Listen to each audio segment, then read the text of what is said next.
आज तक आपने सुना होगा कि इब्लीस हमेशा इंसान को इबादत से गुमराह करने की कोशिश करता है, मगर आज की यह कहानी इतनी अजीब है कि इसे सुनकर आप हैरत में पड़ जाएंगे। एक शख्स अंधेरी रात में नमाज अदा करने के लिए अपने घर से निकला। रास्ता बहुत अंधेरा था और चलते हुए उसे ठोकर लग गई। वह मुंह के बल गिर पड़ा और कीचड़ से लथपथ हो गया।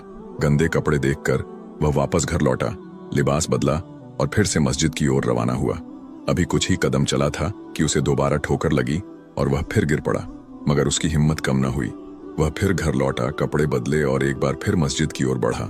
इस बार जब वह घर से बाहर निकला तो दरवाजे पर एक अजनबी खड़ा था, जिसके हाथ में एक चमकता हुआ चिराग था। अजनबी चुपचाप उसके आगे आगे मस्जिद की तरफ चल पड़ा। चिराग की रोशनी में इस बार रास्ता साफ नजर आ रहा था और वह बिना किसी मुश्किल के मस्जिद पहुंच गया। मस्जिद के दरवाजे पर वह अजनबी ठहर गया और नमाजी अंदर चला गया। नमाज अदा करने के बाद जब वह बाहर निकला तो देखा कि वह अजनबी अभी भी खड़ा था, मानो उसे घर छोड़ने आया हो। नमाजी को अजनबी पर शक हुआ और उसने उससे पूछा, आप कौन हैं? अजनबी ने जवाब दिया, मैं इब्लीस हूँ। यह सुनकर नमाजी हैरान रह गया और बोला, शैतान मुझे मस्जिद तक कैसे छोड़ने आया? तेरा काम तो लोगों को गुमराह करना है।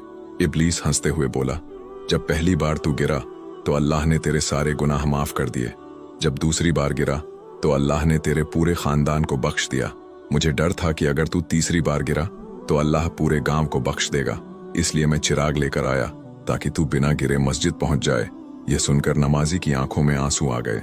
उसने सजदे में गिरकर अल्लाह का शुक्र अदा किया कि उसकी मेहनत और नियत को अल्लाह ने कबूल कर लिया।